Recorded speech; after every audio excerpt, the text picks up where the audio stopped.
A little bit of history will be made this weekend when, for the first time, Melbourne and Sydney teams face off in both the AFL and NRL grand finals.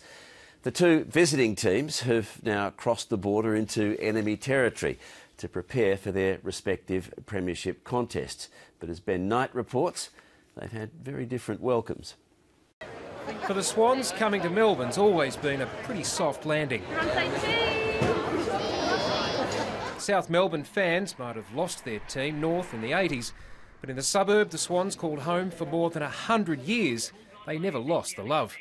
No, the passion was always there, and it still is. And it's, you know, we've got a lot of people that barrack for the Swans here. But it's a different story north of the Murray, where Storm fans are much harder to find.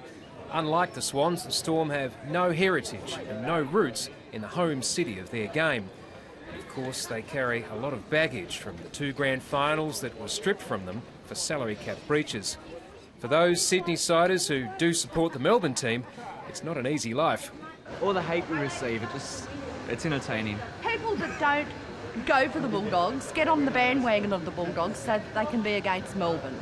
You know, it's ridiculous. And there'll be a lot more blue and white than purple at the Sydney ground on Sunday.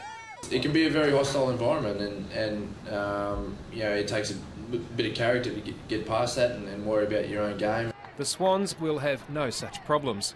The poll released today says the club has more supporters than any other in the AFL, and there'll be plenty of them at the MCG this weekend.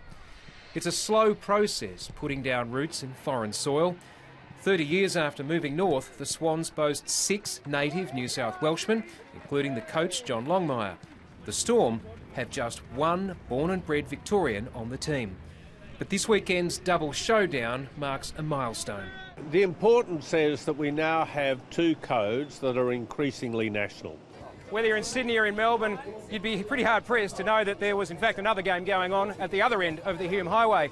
But this is a watershed moment, and that intercity rivalry is really only added to the excitement of Grand Final week. Battles for bragging rights don't come much bigger than this. Ben Knight, ABC News, Melbourne.